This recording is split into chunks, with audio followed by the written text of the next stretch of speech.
I'm Mike, And I'm Matt. and this is The Coin Show. Hey, what's up, man? Hey, what's up? We're live again. Good Lord. Yes, we are. On this episode of The Coin Show podcast, Matt and I are going to talk about the coolest thing to walk into Matt's shop. We're going to answer listener questions and give you our take on the news in the world of coin collecting. I love it. Absolutely. Let's see. I need to read, and then we read and we be good. Reading is fundamental, Mike. It is. This episode of the Coin Show podcast is brought to you by the fine people who support our show by subscribing at www.patreon.com/thecoinshow. Thanks to them, we're doing all kinds of new things like these live shows, videos, and more. You can subscribe to. Just go to www.patreon.com/thecoinshow. I know there's another one. Who is it? Well, as for the news, this episode of the Coin Show podcast is brought to you by earrings. Sometimes they dangle, sometimes they sparkle, sometimes they're not even in an ear. So anyone can wear them, and some people even feel that they want to make up for those who aren't wearing them by wearing lots of them. They're earrings. I love that one. That's a good one. So, Matt, Yeah. the first coin of the new decade has been struck last Wednesday, January 1st, in the Yeah. capital city of Canberra, Australia. Cool. Right, it's Canberra. Yeah. Yeah, absolutely. So this is a really cool tradition that they have in Australia. They hold a drawing for places in line to receive the new coins as they're struck, and they receive numbered certificates that identify the order in which their coins were struck. Huh. Now, in a really super coincidental circumstance this year, the winner of the drawing for the first coin of the new decade is the daughter of the man who won the drawing for the last coin of 2019.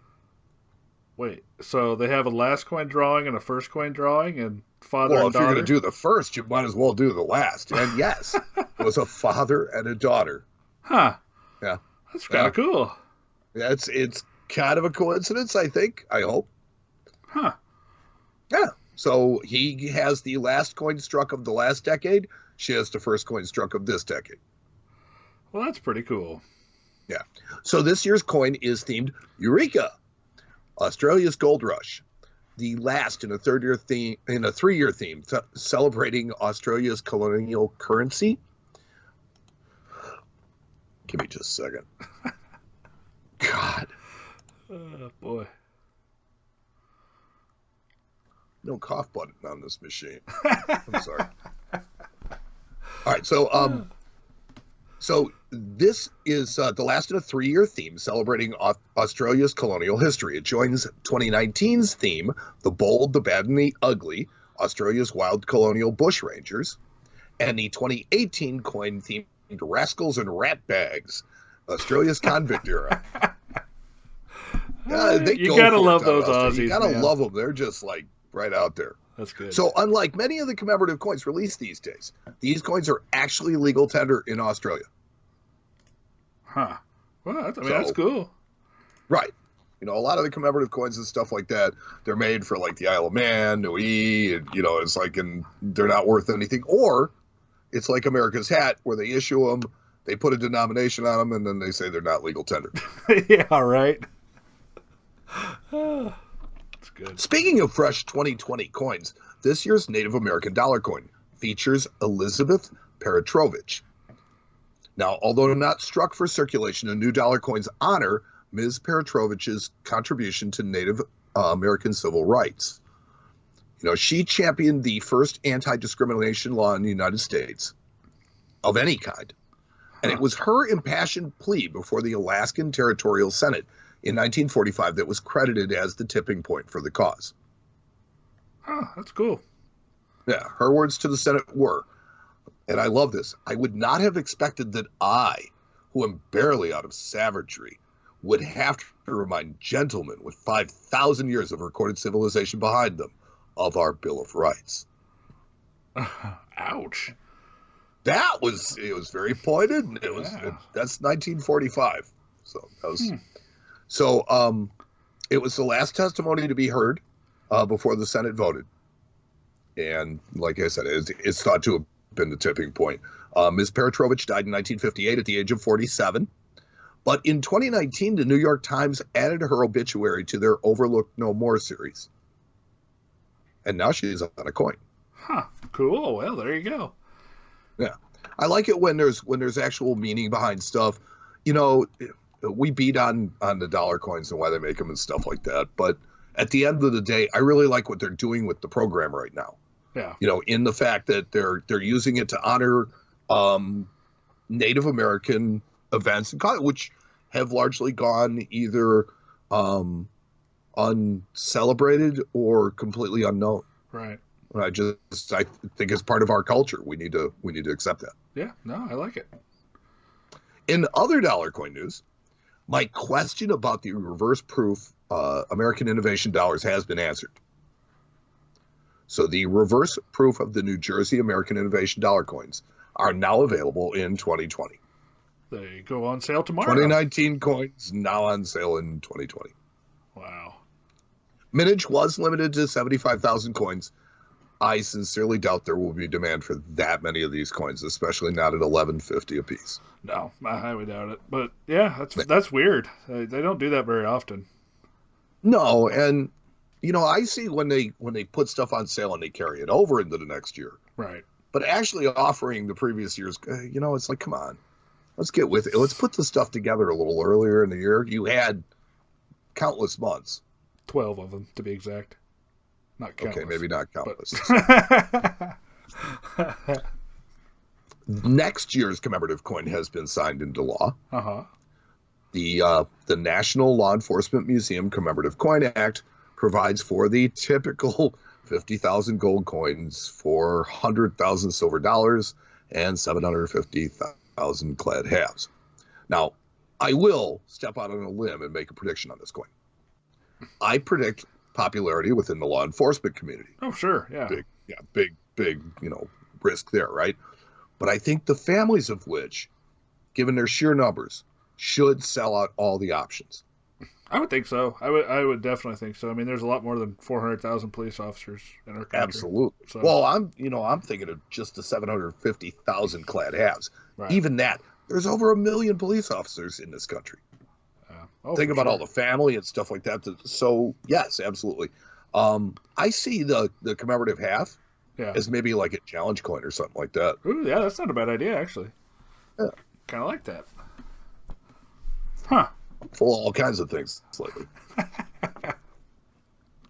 All right. Yeah, I mean, I'm looking at the website. I don't see any of the proposed designs yet, but definitely, you know, looks like it'll be an interesting one, I'm sure.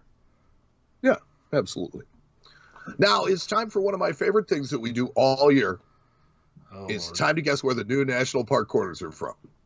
This week's contestant, as always, folks, is coin dealer and a father from Indianapolis, Indiana. Please welcome Matt Dinger. All right. Matt, I wondered because it takes all the fun out of our game. But I was going to say, I wondered when you were giving me the stories for the news. I wondered why I didn't have one for this. Now I know. But today we're going to see if you can tell me where the last 6 America the Beautiful quarters are from. And we'll have fun talking about the designs. Yep. All right. So here we go. I hate this. I know you do. That's why we love it. National Park. That's the name of the national park. It's just National Park. National Park? Yeah. Yeah, it sounds kind of generic, but that's the name. Kind of generic. Kind of generic. This coin features bats as its primary subject in an effort to promote awareness of the species' threatened status due to habitat loss and commercial hunting. This coin is going to be a love it or hate it, in my opinion. Commercial hunting of bats? What state do they hunt bats in? Could be a territory, I guess. Yeah, I got no idea where National Park, home of the bat hunters, is at. I really don't. Well, as it turns out, the name of the park, but what is being printed on the coin is just National Park. Oh, wow. But the name of the park is apparently American Samoa National Park. Well, there you go. There you go. It's an American Samoa. That would have made my short list. American Samoa. You know, the home of the bat hunters. There you go. Well, I mean, think about it. They serve a very, very useful purpose. Oh, sure. Fancy, tons of mosquitoes. I don't disagree with you, but nothing else. Wow, that was a good one. All right, coin number 2. Weir Farm National Historic Site. This coin uses a motto, a national park for art, and shows an artist painting a house, or the house at Weir Farm. Weir Farm. Never heard of it, but it's not a national park. It's a historic site. Is that right? Well, it's Weir Farm National Historic Site. Okay, so I mean it's a national park, but apparently the name of it. Connecticut. Good guess. Right on the nose. Really? Wow, that was a shot in the dark. See what a genius you look like when you get them right. Wow, that was. And you can't get it right if you don't guess. That's right. I should go buy a lottery ticket because that was a total shot in the dark. Well, let's see how you do with the other 3. Yeah, that's probably gonna be the only one to get. So, I doubt that. Salt River Bay. A simple design that shows red mangrove trees growing out from out of the water. Mangrove forests are endangered and are somewhat unique in the fact that they reproduce in salt water. So it's a very simple and not very descriptive coin. Honestly, the design's kind of really meh, if you ask me. It's uninspired. Well, I mean that tells me that that's either the east coast or coast of the Gulf of Mexico. I'm going to say South Carolina.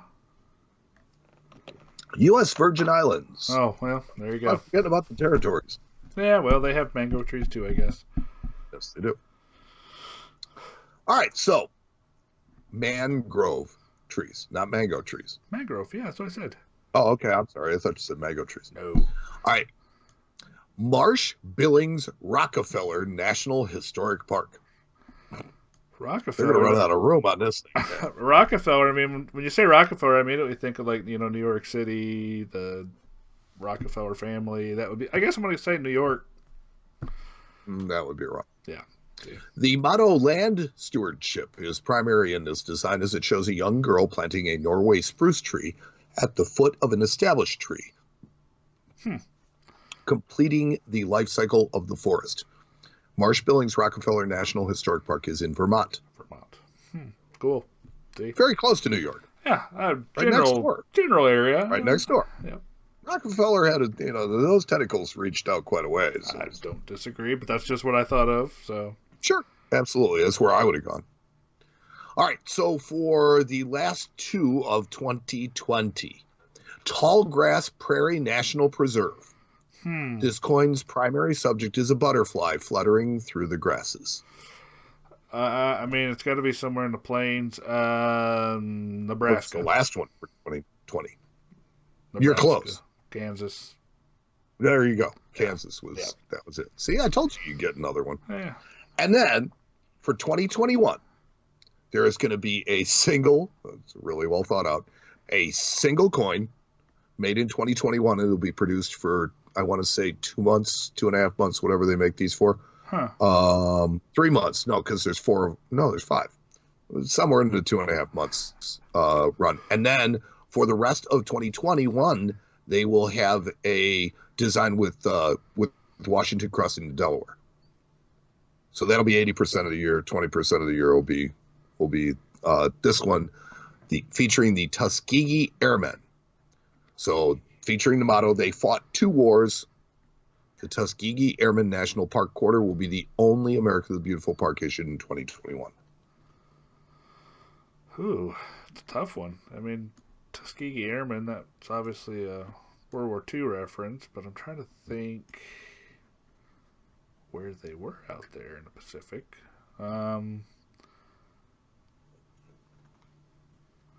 I would give you a hint and push you more towards where's Tuskegee. Oh, I don't know. That's the thing. I don't even know. California? It's a city.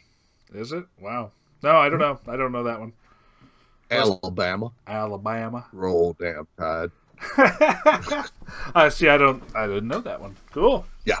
Yeah. So that's going to be the Alabama quarter will be the last one, which is kind of strange because it wasn't, it was kind of the middle of the pack, 2003 with the state quarters. So anyway, you just love to torment me with these things because you know I hate them. I do. But I especially love when new designs are out. I know. And that's the beauty of this program is that more designs all the time. I knew something was up when you had that blank spot in the list. Yeah. Now, CoinNews.net has a really cool story that gives you the artwork for the 6 coins. You will see what I mean. It's like National Park. National Park is bats. Weir Farm. It's artistic and different. Salt River Bay, kind of uninspired. Huh. If you like butterflies, Tallgrass Prairie could be a great coin for you. And I think the Tuskegee Airmen. I mean, it's going to be a cool looking coin. So I think we'll be good with that one. Cool. Well, like I said, that's definitely your wheelhouse, my friend. 100%. Here's something else in my wheelhouse. 2020 marks increases in pricing for many U.S. Mint products. Oh, wah, wah. Yeah, exactly. Products impacted by these price increases include proof sets, the new reverse proof American Innovation dollars, birthday sets, congratulations sets, proof Silver Eagles, and bags and roll sets. Huh. The biggest increase is in the 5-ounce hockey pucks. And I understand that. The price of silver is rising. Yeah. Yeah, I mean, but why did they raise the price for $1 coin rolls? Because they can. The price of a 250 coin box of Native American dollars will now cost an additional $13.80 or $289.75. Huh. I mean, honestly, if you take $250 coins off the Mint's hands, I think you should get a discount. You're probably doing them a favor, right? You are doing them a favor. You're saving them storage costs. Right. But I digress. The Mint is selling 2020 birth sets and 2020 happy birthday sets. Ooh, fancy. You might actually, you might ask, and I often do, what's the difference? These are 2 different products in 2 different packages. Each set. Wow. Holy Shane, macaroni. Sorry about that. Come back, Shane. Whew. Sorry about that, everybody. Wow. Yeah, we're back. It's really windy out tonight at my house, so I think that might have a little something to do with it. Really? Yeah. I don't know. Okay. Anyways, new birthday sets. Oh, okay. So I was all right. So there are 2 different products in 2 different packages. Each set features a proof cent, nickel, dime, 1 quarter, and a proof half, no dollar coin, and I don't know why. I mean, why not a dollar coin? Why not? Just some of the combinations that the Mint does make me scratch my head, just completely, totally scratch my head, because they don't make sense. I mean, this is like, how do you choose this? So the birth set, if you're born, in 2020, right? The birth set has a national park quarter from, let's see, they get a national park quarter, and the birthday set has a Tallgrass Prairie coin. It just seems so convoluted. I know. And now, not to be confused with these, the Bureau of Engraving and Printing has also released a happy birthday $1 note with serial numbers that start with 2020. Sure, why the heck not? Well, here's what I'd like to see the BEP do, and I'm being dead serious. So you want to do a birthday note, right? Start the bills off with 2020, but then start running sequential 0101, 0102, 0103, and make it every date combination that will happen this year and sell those notes. Well, yeah, but you can only make one. My birthday is July 21st. I can get one that's 2020 0721. Yeah, I mean, I guess they could change the suffix or something on them. Well, no, you don't even have to do that. The whole thing is that Well, then you'd have nodes with the You're same serial doing the number. special serial numbers with 2020. Well, yeah, but then you could only make one note with that serial number. See what I'm saying? How much demand do you think you're going to have for those nodes? And yes, you could make them from different Federal Reserve districts if you need more than one for each state. It's interesting, but I doubt they would do I know. that. They're not that far thinking. And it's too far specialized, I think, when you really get down to it. Yeah, I think so too. Personally, I think this is too many things that hit on the same stuff, but all are available at low price points. So the BEP offering for around $5 is really great. Yeah, I mean that's $23 cheap enough. But $23 for a partial proof set, I don't know about that one. Yeah, me neither. I don't like it. Yeah, no, just no. No making no sense. Finally, in the news, PCGS has fired back into war on counterfeiting. Using a technology that has seen success in many other industries, PCGS will begin placing HID chips in their slabs. These chips will allow anyone with a smartphone to check and verify if a specific certified coin was indeed slabbed and certified by PCGS. The chips will use NFC or near field communication, so they won't, they don't broadcast, but rather give a signal detectable at a very short distance. This may be the best innovation in third-party grading in the last 10 years. Yeah, I can't say I hate the idea, but it's just a matter of time before I think they start counterfeiting them again. Well, this one's going to be a little tougher to do, though. Well, I mean, they would have to have the original coin to get to rip whatever's on the chip off and put it on another one. But, I mean, who's to stop them from doing that? Well, that's true. But you would have to be stealing very specific coin. You know what I mean? Right. Yeah. So, I mean, this is probably just going to be. It's going to be on the Gold Shield stuff. It's going to deter them for a while. It's a back and forth. Right. It's like the technology catches up, and then the thieves get more technologically savvy. Your move, bad guys. That's what they're saying. That's pretty much what they're doing. I expect NGC is going to follow pretty soon with this. Yeah, I can't say I just think it's that good an idea. Well, heck yeah. Why wouldn't it be? I apologize to everybody for my lack of voice tonight. I still not gotten past it. Mike's a pony. He's a little horse.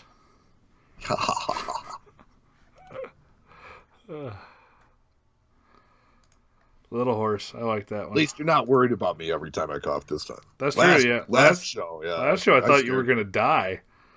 I was... Look at you. You weren't the only one that was thinking that. Getting hydrated over there. Look at you. I'm really trying. That's the way to do it. So let's see. I got something for you. Oh, no. What now? Oh, no. Come on. I don't trust you. You act as if I'd ambush you. I don't trust you. I never trust you when it comes to this stuff. This episode of the Coin Show podcast is, of course, brought to you by earrings. Sometimes they dangle, sometimes they sparkle, sometimes they're not even in an ear. Anyone can wear them, and some people even feel that they want to make up for those who can't by wearing lots of them. They're earrings. I love it. All right, so do we have any listener questions, Matt?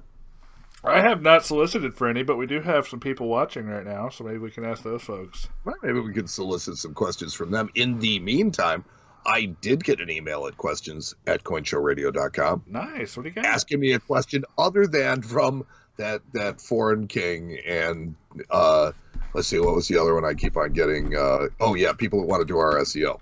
Yeah. Other than that, I got this. So this comes from Dan Horman. And he says, "Hi, guys. Love the show. I've listened to them all." My apologies. I have two questions. I hear about NGC and PCGS all the time. What is your opinion of Annex? You asking me? Well, I figured I'd let you go first. Annex is okay. They serve a purpose in the industry just like the other companies do. They're not... I don't want to disparage the company, but I don't think they're as highly regarded as PCGS and NGC as far as their accuracy and grade goes. Now, for their variety attribution, I actually think they're probably better than NGC and PCGS, but that's kind of their niche. I think, and the holders themselves are nice. I can't talk too much smack about them, but they're just not what I would consider to be a top tier company. Yeah, well, okay, so their slabs are very good. It's like the actual product that they give you back is great. Right. They're innovative. They've done all that. They are generally not credited by the market with as much credibility as PCGS and NGC. So therefore, they are not looked at grade wise as being as authoritative. You're going to have probably about as good luck selling something raw as you would in an NX slab, maybe a little bit better in the NX slab, but the variety attribution is fantastic. Right. And actually, they are better at it than the others. So if that's their lane and they stay in their lane, I think that they serve a very good purpose. I also think that the public becomes jaded very easily. And, the flavor of the month right now, okay, is PCGS and NGC, but I've seen this change over time. And I've seen it go back and forth. And I've seen companies come and go, and CAC and these other the market's constantly evolving, but I think that America is kind of polarized right now, and in a lot of things, and I think that they are very almost bipolar in the way that they think about certain things. I think the coin collecting community is no different, and that it's like right now it's PCGS, NGC, or it doesn't matter. Right. And that's not necessarily true. It's not necessarily accurate, but it's just the way that the market reflects right now. Right. And when you're selling things, you have to sell it in this market. Yeah. So that's. And I mean, as far as the price point goes, they're actually relatively affordable to get done compared to the other companies. If you're looking for a bargain way to get your coin certified, yeah, Annex is definitely something to consider. If your coin is, if you're not talking about a very, very expensive coin or a very, very rare coin, I mean, you're not going to hurt anything by having it certified by that company, and you'll definitely know it's real. If you're just after authentication, they're the best at it. Yeah, if you're after authentication and possible, variety confirmation, they're really, really good for that. And I think that that's where they serve their best purpose. Yeah, for sure. Here's this other question. What constitutes a variety when it comes to mint mark placement? Well, I mean, a variety is anything that is different from what it should be. So basically, mint mark placement to me doesn't constitute a coin as being a variety. Now, having a repunch mint mark or an over mint mark, those are definitely varieties. But just as far as the placement goes, that's just typical how the coin is made type stuff. Yes. The mint mark placement has more to do with authentication than it does anything else, because like you take your specific coins like 14D Lincoln Cent, just for example. There's 4 known mint mark positions. Yep. That's it. And if your coin doesn't match one of those 4 mint mark positions, it's not real. It's just that simple. So 16D dime today at the office. That the D looked really good. Actually looked like it was supposed to look, but it was in the wrong spot. And I showed the guy. That's a problem. Yeah, it was good. It was scary good, but it was in the wrong spot. And I said, "It's not real, man." So yeah. But as far as a variety goes for mint mark placement, unless it's like, into the design elements, then there isn't any. I think that's pretty much it. Yeah. So, the thing about Annex is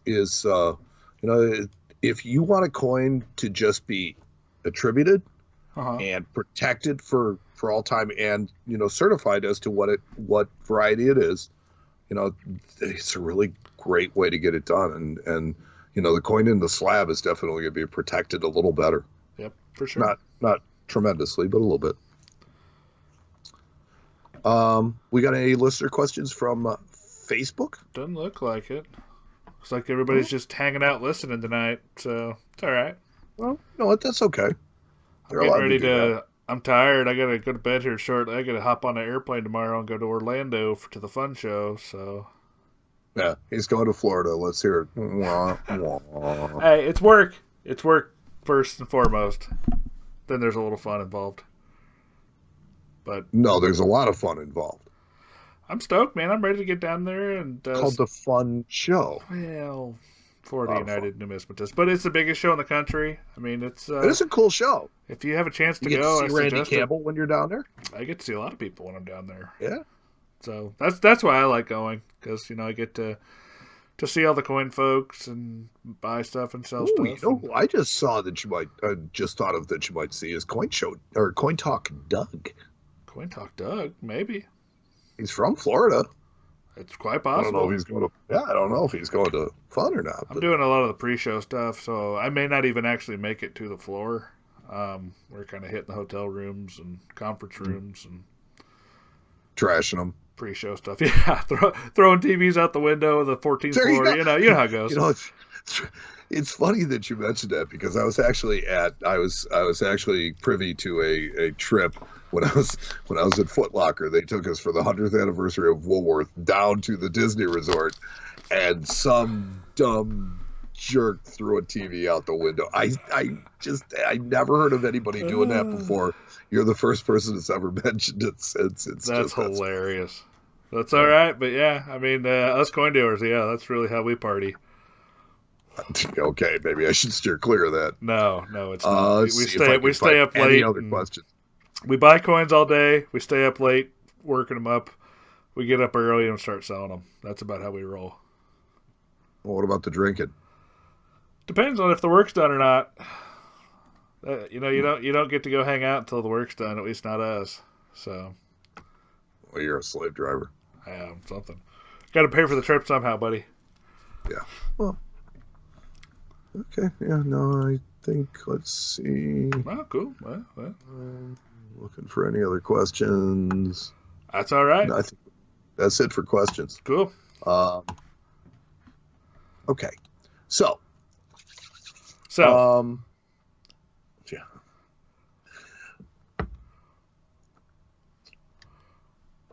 I thought you were going to start something there. You said so. and I was going to start something. I was intently listening for your cue there, but it never came. Yeah. I honestly, my voice, I just don't have a lot of voice tonight. That's all right. It's all right, man. Let's just talk about the coolest thing, and yeah, then you can Let's talk about the coolest thing. go drink your water and go to bed. Well, I'm drinking my water now because you're go. talking. That's right. You got your Will Work for Coin shirt on? Oh, I love it. Mm-hmm. Mm-hmm. We need to get some more of these made for the patrons. Absolutely. I did talk to the lanyard people. I have lanyards coming, so patron Awesome. stuff. Patron life. Yep. Yes. Patron life. Absolutely. Hashtag patron life. That's good. We should start using that. Yeah. All right. Well, coolest thing. You ready for this? Yeah. All right. This thing's pretty awesome. This is the first one of these I've ever had. And by this thing, I mean a 1666 Wolfenbüttel, Germany, 2 Thaler. Wow. Yeah. Can you see this thing? Actually, yes, I figured this out and I know how to see it now. Yeah. It's pretty cool. Okay, so this slab is way different than any NGC slab I've ever seen. Yes. I am guessing that it's a large size slab. It's one of those oversized slabs. Yep. Is this thing like a manhole cover? It's about the size of 2 silver dollars across. Okay. So about hockey puck size. Yeah, thereabouts. Maybe just a pinch smaller, but yeah, Okay. that's what it is. And this particular piece was graded MS61 by NGC. After 400 years. I know, right? Isn't that crazy? Amazing. And it's huge. It's huge. It's on the front. You can see the little cherubs, and above the king of Wolfenbüttel, I can't remember his name off the top of my head. But then on the back, you can see all the different shields of the German states, and then I believe that's their shield in the middle there with the horse. But I just thought the little cherubs were cool. The one putting the crown on the king, and then the other one playing the horn. Yeah. Yeah, no, this is definitely very cool. Yeah, it's an impressive coin. I mean, on several levels. It's 400 years old, and yet it is still mid-state. It shows no wear. Somebody hung on to this thing and taught somebody else how to hang on to it, and so on and so on. Yeah. So I mean, this thing has made it through. Geez, how many generations? Think of all the things that happened in Europe or something like that. It's possible. It's hard to say with a lot of this stuff.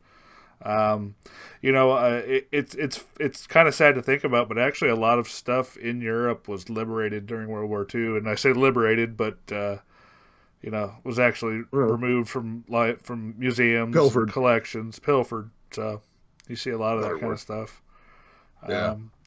And it could or couldn't be this piece was done that way. I just don't know. One of the more interesting pieces in this to me, just at first blush, is the fact that Germany was a country, and then not a country, and then it was a country and not a. You know what I mean? It's like it's had a pretty long-standing in and out tradition of being reestablished and stuff like that. So this is like I want to say. So this is a king, right? Yeah. Let me get the old Google machine out, and I'll figure out who this guy is. Wolfenbüttel. Yeah. It's $2 though, which I mean, if this thing's, think about it. If this thing is basically the size of a hockey puck, a little smaller, you're talking about a good ounce and a half of silver. Yeah, it's a big dude. Yeah. Which that's not chump change back then. You know what I mean? This was an heirloom of somebody's. August II. There you go. King, right? Yep. He lives from 1634 to 1666. Oh, he was king from 1634 to 1666. Well, he must have died in 1666, right? He lived to be 88 years old. Well, good run. Yeah. Neat piece. So I wonder if this was made as a memorial coin.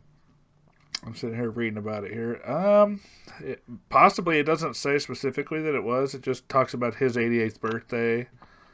Okay, so how did this walk into your shop?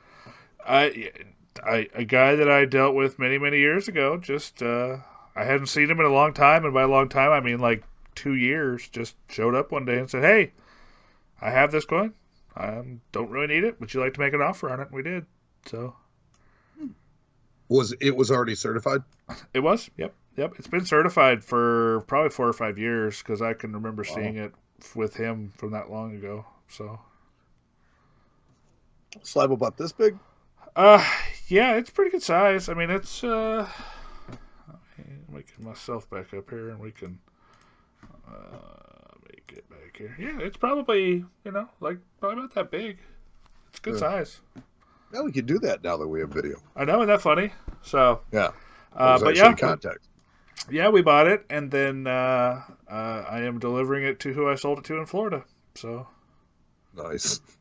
See, that's what I love about you. It's like by the time you purchase it, it's already gone. It's moved. Well, I mean, I usually have a pretty good idea what I'm going to do with most things that I buy, but yes, you do. Kind of how it works. Got to make it go away somewhere, somehow. Got to pay the bills, buddy. Oh, that's true. I mean, man's got to make a living. Nobody ever begrudges you that. But it's funny to me how you've taken this to an art form. Because I know a lot of people that have done this type of work, and it's like most of them will take it, and then they'll figure out how to get rid of it. It seems to me like you have it already figured out when you buy it. I mean, I know a lot of people, so that's the thing. I know that if I buy, say, coin A, I know I can call this guy, I know I can call this guy, or I know I can call this guy. So, one at a time I go down the list, and I'm like, hey, I have this. This is what I need for it. Do you want it? Yes? No? No? Okay. Next guy. So I guess that's right. I mean, when you think about it, it's just a matter of knowing your customers and knowing people. Yep. Customer or dealer even. I mean, the majority of my coins actually go to other dealers. So that's like I said, that's what we're doing in Florida. I'm going to go deal with nobody but dealers. Yeah. Well, they're easier to do business with. It's kind of, sit down, bang, bang, done. Get out. Yeah. Here, how much you need for this? Pretty much. Here, can you I do mean, this? that's pretty much how it goes. Oh. So I do that about 3 or 4 or 5 times a year, and that's it. We wrap another one. We done? Is that it? I think we're done. All right. Well, go rest your voice, man. I think our marathon 152. Yeah, that was a big one. That was a big one. We're still contracting. All right, so we would like to thank our contributors, our patrons, the people that wrote to us, offered suggestions and ideas, posted to social media, asked questions, or in some other way supported or inspired us. We cannot thank you, our listeners, enough. Without you, this entire endeavor would be completely pointless. Thanks to Tony Alvarez. Tony Alvarez band for the theme music on our audio podcast. Thank you to Justin Irvine for his contributions to our YouTube page. Yep. Look for another one of our videos coming soon. Just dropped one yesterday. Yep. To subscribe to the channel, go to youtube.com or the YouTube app and search the Coin Show Podcast. Click subscribe, hit the notifications bell, and you'll get alerts whenever we post a new video. Big thanks to our Facebook coordinator, Ernesto Aguilar. Fantastic work as always, Ernesto. He does the articles on Facebook, posting content there every single day. Killing it. Don't forget to check out our Facebook group, Friends of the Coin Show. Come and check it out. Just search Facebook for groups, and our group is named Friends of the Coin Show. Ask to join, and... Da, da, da, da, da, da. Come on, Matt. And what? I say it every time you laugh. Bob's your uncle. Bob's your uncle. That's right. Sorry. Do you know that this and many recent episodes are available for your listening pleasure on Apple Podcasts, Spreaker.com, iHeartRadio.com, and, of course, our website, CoinShowRadio.com. That's right. If you visit our webpage at CoinShowRadio.com, you'll find links to listen to or download all of our past episodes. You can also make comments on the episodes there. Please share your thoughts. There's a forum now that you can share thoughts in as well. Let's see. On our website, you can ask us questions through our link to questions@coinshowradio.com. Check current precious metal prices, read book reviews and recommendations, or see pictures of some of the cool stuff that has walked into Matt's shop, or become a patron of the Coin Show. And speaking of patrons, a huge thank you to each and every one of them. Our patrons have been a driving force for updates and upgrades to the Coin Show podcast. We appreciate and love each and every one of them.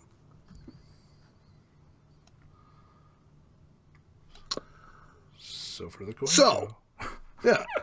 No, I wasn't there yet. Oh, okay. So, Sorry. at this point, if you're saying to yourself, wow, being a patron sounds pretty cool. I get lanyards and all kinds of patron life things. Well, it's super easy to do. Go to www.patreon.com/thecoinshow. You can make a one-time donation, or you can support the podcast every month. There are different levels to fit any budget. We appreciate support on any level. But however you happen to consume our podcast, we do it all for you. So go to our website or our social media pages, share your thoughts with us, send an email, tell us how we can improve your Coin Show podcast experience and make it the best coin podcast you've ever heard. Now, I love it. So for the Coin Show, I'm Mike. And I'm Matt. And we'll talk to you next time on the Coin Show, when my voice isn't quite so fantastic. Goodbye, everybody. So long, everybody.